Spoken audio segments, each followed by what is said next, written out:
In this presentation, I would like to talk about why Christians should be aware of remote viewing. I will give you a brief history of remote viewing and an overview of what it is and why Christians should avoid it. So what is remote viewing? Joseph McMoneagle gives a good explanation of what remote viewing is on page 22 of his book, Remote Viewing Secrets. Remote viewing is the ability to produce information that is correct about a place, event, person, object or concept which is located somewhere else in time and space, and which is completely blind to the remote viewer and others taking part in the process of collecting the information. Two other requirements are, firstly, that all persons present during a remote viewing should essentially be blind to the target. And secondly, there should be some form or means of validating the material after the remote viewing has been accomplished.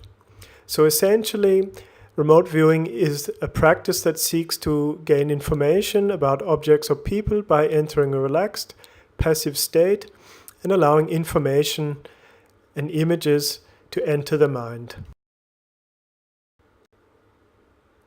So who started remote viewing?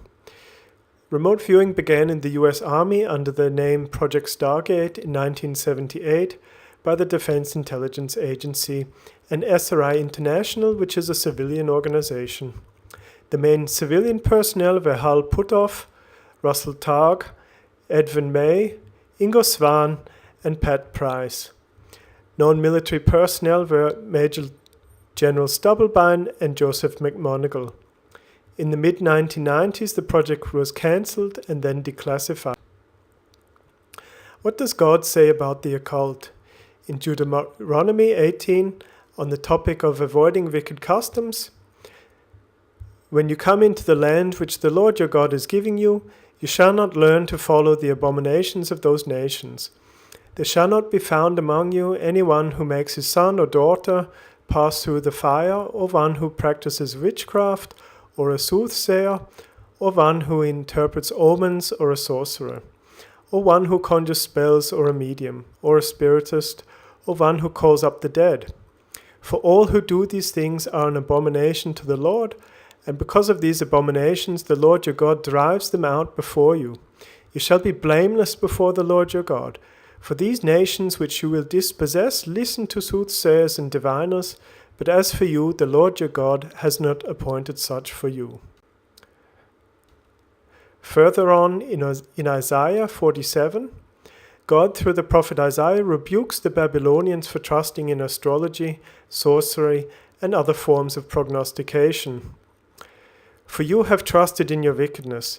You have said, no one sees me. Your wisdom and your knowledge have warped you. And you have said in your heart, I am, and there is no one else besides me. Therefore evil shall come upon you. You shall not know from where it arises, and trouble shall fall upon you. You will not be able to put it off, and desolation shall come upon you suddenly, which you shall not know. Stand now with your enchantments, and the multitude of your sorceries, in which you have labored from your youth. Perhaps you will be able to profit, perhaps you will prevail. You are wearied in the multitude of your counsels. Let now the astrologers, the stargazers, and the monthly prognosticators stand up and save you from what shall come upon you. Behold, they shall be as stubble, the fire shall burn them, they shall not deliver themselves from the power of the flame. So indeed, remote viewing is a form of soothsaying and divination, which qualifies as an occult activity, something that God expressly tells us to avoid. Is remote viewing problematic? I believe yes it is, because the practitioner is going into a passive state and opens him or herself up to external forces in order to receive knowledge from an outside agency.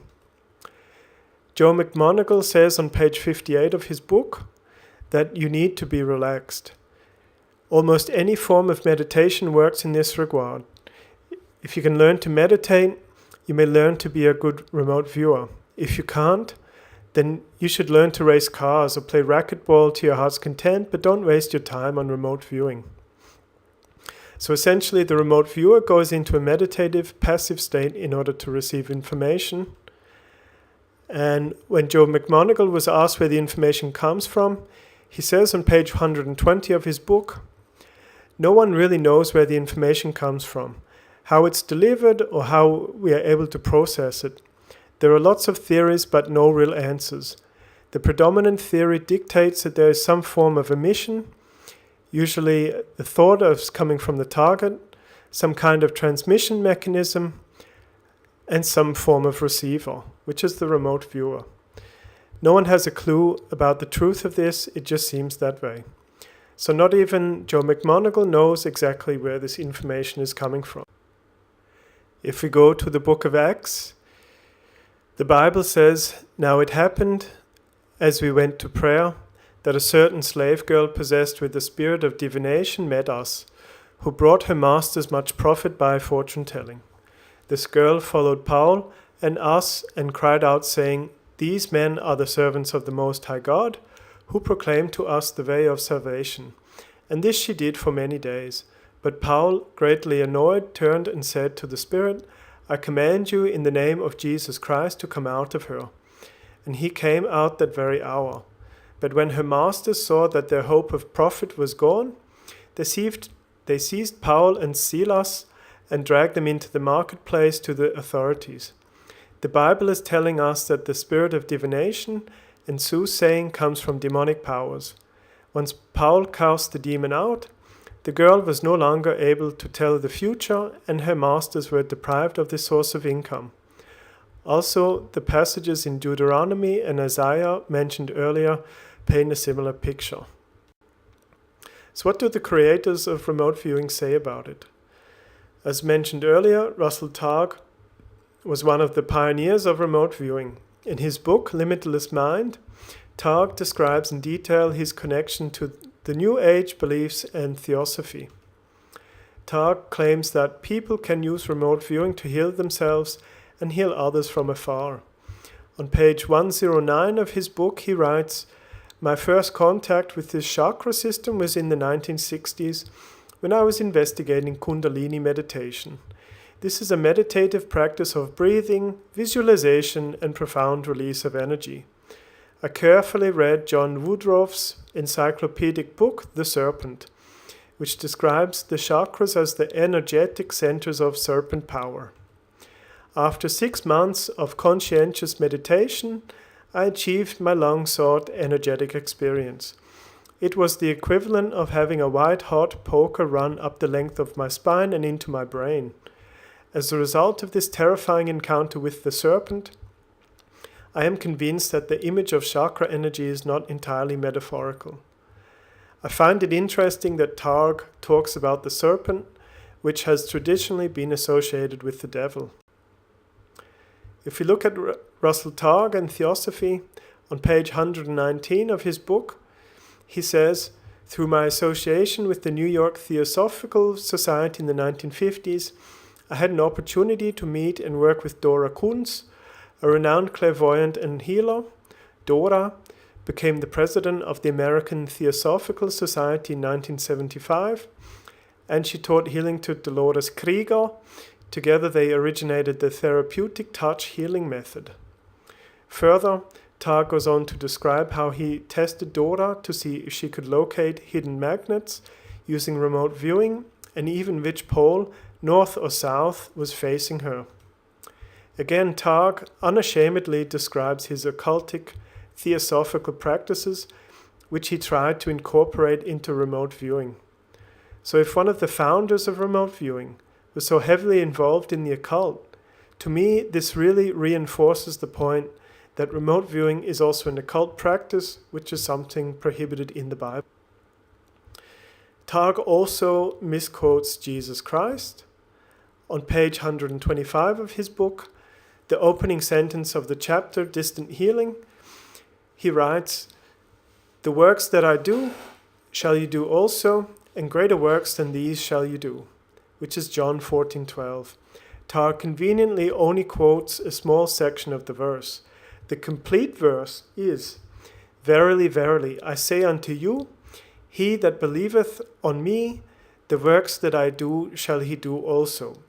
And greater works than these shall he do, because I go unto my Father. To me, it looks like Targ intentionally only quotes a small section of the verse and conveniently leaves out any mention of God the Father. On page 126, he writes, Jesus was the best known of all spiritual healers, and he inspired the first generations of Christians to practice healing in the community. Jesus said that any who were willing to surrender to a higher power could learn to become healers, whether or not they were Christians. This is a clear misrepresentation of Jesus Christ and his teachings. Again, Targ is misquoting the Bible in order to support his own opinions and beliefs. He also leans heavily on A Course in Miracles. Beginning on page 156 and basically until the end of the book, Targ goes on to praise A Course in Miracles and its teachings. He even says, "The main stepping stones on my path to truth and freedom are provided by the teachings of A Course in Miracles and by Dzogchen Buddhism." When talking about meeting Helen Schuchmann in 1976, Targ writes, "Even after 7 years of transcribing the course from the dictation of an inner voice, she was sure she didn't understand it all." So clearly the author of this book was hearing voices which told her what to write. In my opinion, to me, this comes across as someone who is being manipulated by a demon. On page 165, Targ writes, "I believe in heaven and hell, but they are both in my head. When I am joyful and peaceful, I am in heaven. When I am angry and fearful, I am in hell." If one of the founders of remote viewing believes that heaven and hell are just concepts in his head, then why does he feel the need to engage in spiritual practices and say that he is a practicing Buddhist? On the same page, he asks the question if psychic powers are desirable, and he quotes A Course in Miracles in the Manual for Teachers. There are, of course, no unnatural powers, and it is obviously merely an appeal to magic to make up a power that does not exist. It is equally obvious, however, that each individual has many abilities of which he is unaware. As his awareness increases, he may well develop abilities which appear quite startling to him.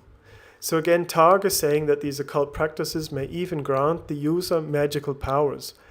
I would make the argument that these magical powers actually come from the devil. So in conclusion, I argue that from a biblical point of view, remote viewing is definitely to be considered an occult practice.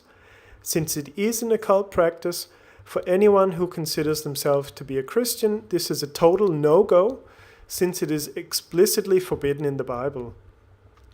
Essentially, remote viewing opens the practitioner up to deceiving spirits and has a negative impact on the person. Indeed, some of the information may be true in the beginning, but once the practitioner is hooked and initially getting some truthful information, the spirits will then deceive the remote viewer over time and drive them away from believing in Jesus Christ. Thank you for your time.